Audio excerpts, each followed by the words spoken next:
So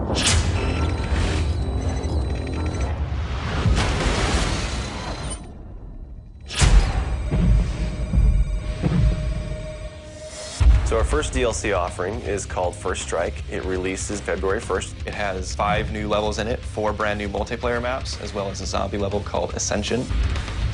Kowloon is inspired by the single-player campaign level that was also set in Kowloon City, China, but the actual design and the layout and the geometry in the map is built from the ground up for MP. Kowloon is the only map that has zip lines, which will allow players to quickly get from point A to point B. The trade-off to that is that you're completely exposed while you're on the zip line. You can't use your weapon. It's going to get you to your location much faster, but there's also the risk that you're going to get shot.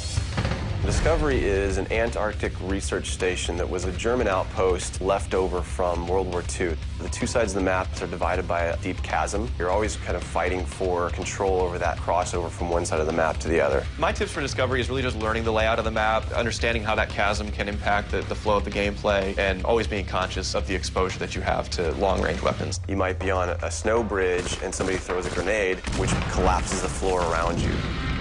Our large map is Berlin Wall. This focuses on the checkpoint Charlie area of Berlin. It puts you fighting on the 2 different sides of the wall. So you've got East Berlin versus West Berlin kind of thing going. Berlin Wall has certain attributes about it that if you use it right, you're going to have the competitive edge over your opponents. It has a lot of very long view distances. It's a really great map for snipers. There's some good high points, some good elevation there. And one of the unique aspects about Berlin Wall is that there's the no man's land in the middle. You can take the risk of going through no man's land to get a faster route, but there's a good chance you're going to get mowed down by the auto turrets.